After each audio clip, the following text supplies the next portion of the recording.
Minisitiri w'Ububanyi n'Amahanga wa Israel Gideon Sar yaganiriye na mugenzi we w'u Rwanda Ambasaderi Olivier Nduhungirehe amugaragariza ko igihugu cyabo kitazemerera Iran gutunga intwaro zikoze mu ngufu za nucleaire.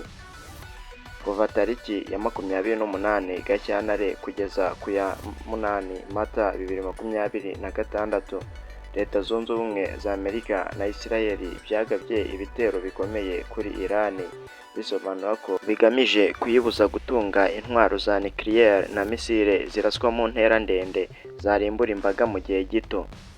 Mu gusubiza, Iran nayo yarashe muri Israel no mu bihugu byo mu burasirazuba bwo hagati bibamo ibirindiro bya Leta Zunze Ubumwe za Amerika nka Qatar, Leta Zunze Ubumwe za Amerika, Kuwait, Arabia Saudite, Iraq ndetse n'ahandi.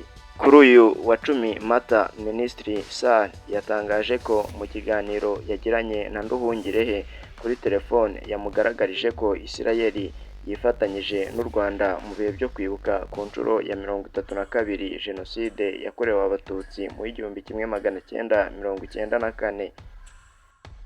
Minisitiri Nduhungirehe yashimiye Israel kubwo kwifatanya n'u Rwanda muri ibi bihe. Agira ati, niteguye gushimangira umubano wacu binyuze mu biganiro bihoraho no gusurana.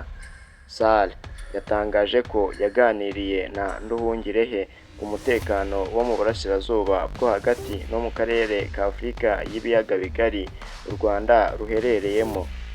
Yagize ati, nashimangiye ko leta y'iterabwoba ya Iran itagomba gutunga intwaro za nucleaire, gukura ingufu zifite ubukana muri Iran no guhagarika kuzitunganya nizo ntego z'ingenzi, kandi twakwishimira ko zagerwaho binyuze mu nzira za diplomasi.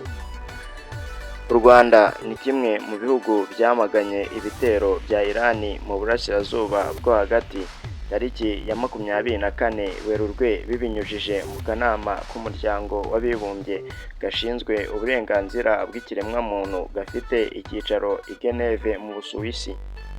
Guverinoma y'u Rwanda yatangaje ko Iran ikwiye guhagarika ibitero mu burasirazuba bwo hagati, hagafatwa ingamba zo kurinda abasivili no kubungabunga ibikorwa remezo birimo iby'ubukungu n'inzira z'ingenzi zo mu mazi.